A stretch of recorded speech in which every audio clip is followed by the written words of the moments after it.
I've put a wood stove in a $200 plastic Kmart tent to see if I can do some comfortable winter camping.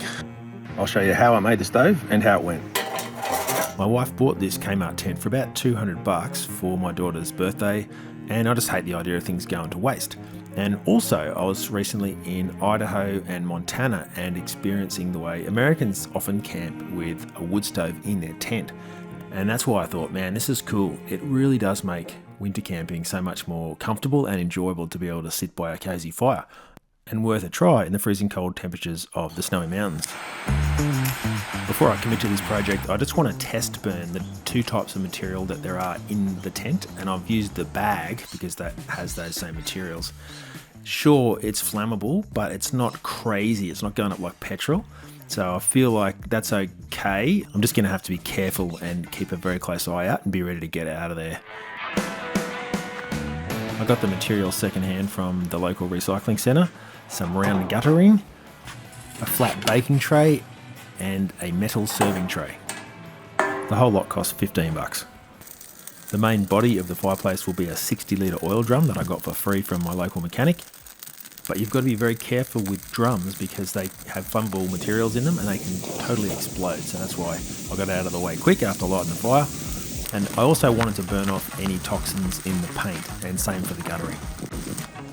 I then cleaned off the whole outside with steel wool because I'm going to be in a tiny tent and I want to make sure all the residue is gone. For the legs, I had an old rusty chair that was about to get thrown out, so I chopped the main part of the seat off and then used a blowtorch to heat it up and then belt it into shape, and it actually fit perfectly. I wanted a nice flat top for cooking, and I once again used the blowtorch just so I didn't get any holes in the iron as I beat it with a hammer. As for attaching the gutter to the drum, I just winged it a bit, faffed around, made a bit of a funnel shape in a small section of gutter.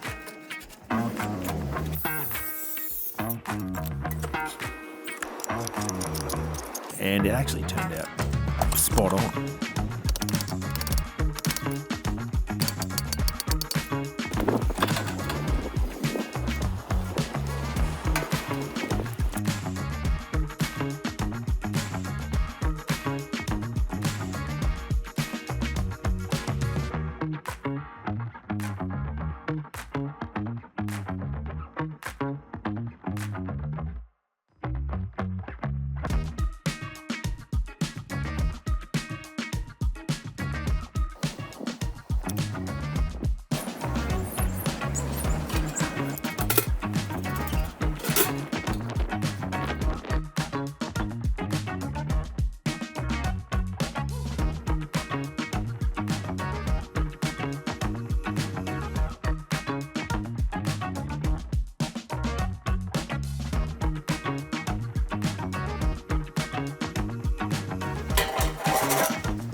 One of the hardest problems to solve is how does the chimney exit the tent without melting the tent, but also staying waterproof in case it rains.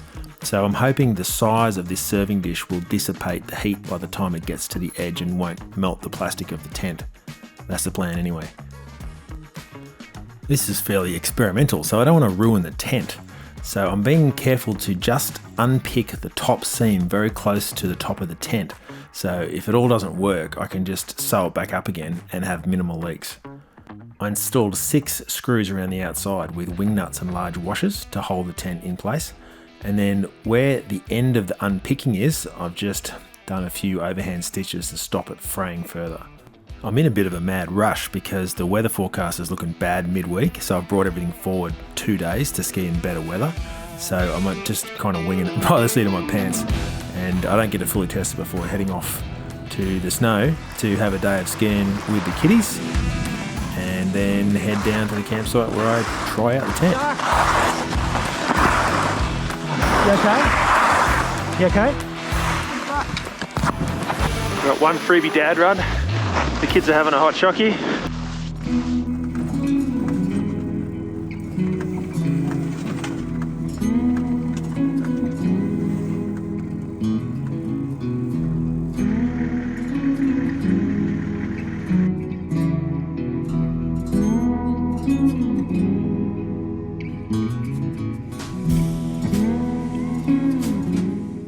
As usual, I had to make a few final adjustments on the run before it got dark.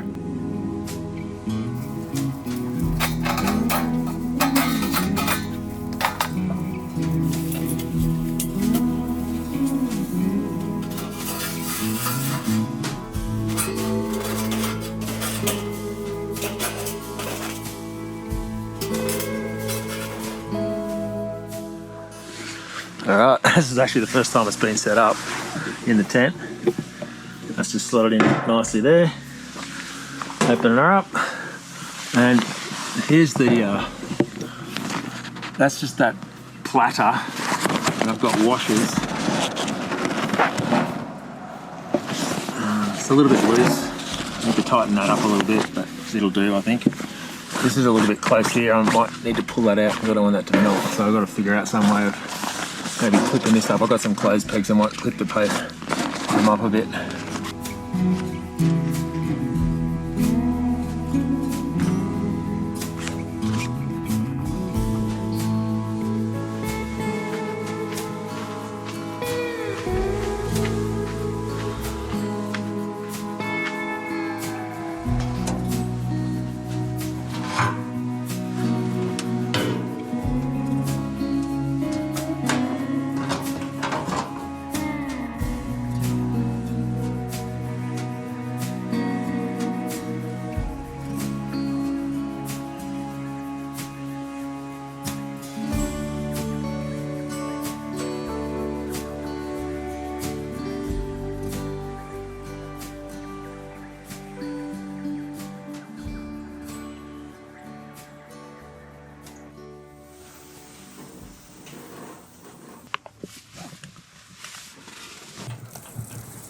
Got company.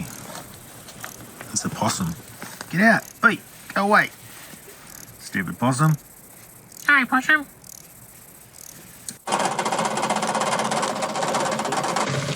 So she's cranking probably a little bit too hot now. You can see it's stuttering a bit. I can always close it up like that to slow it down and just let a bit of air in like that.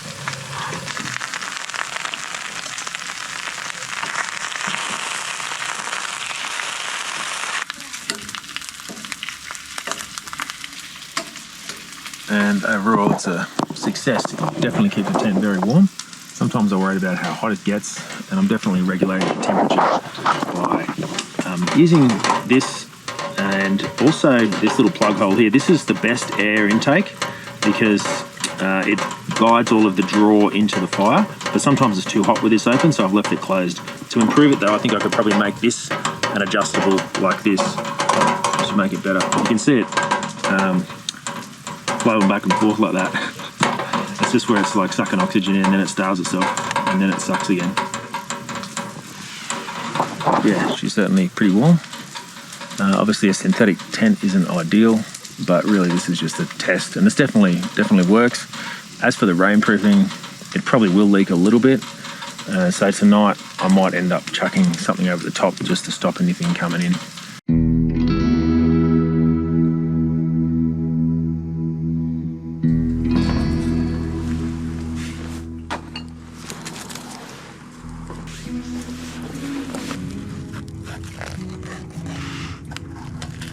Alright, so it rained all night and I was dry inside.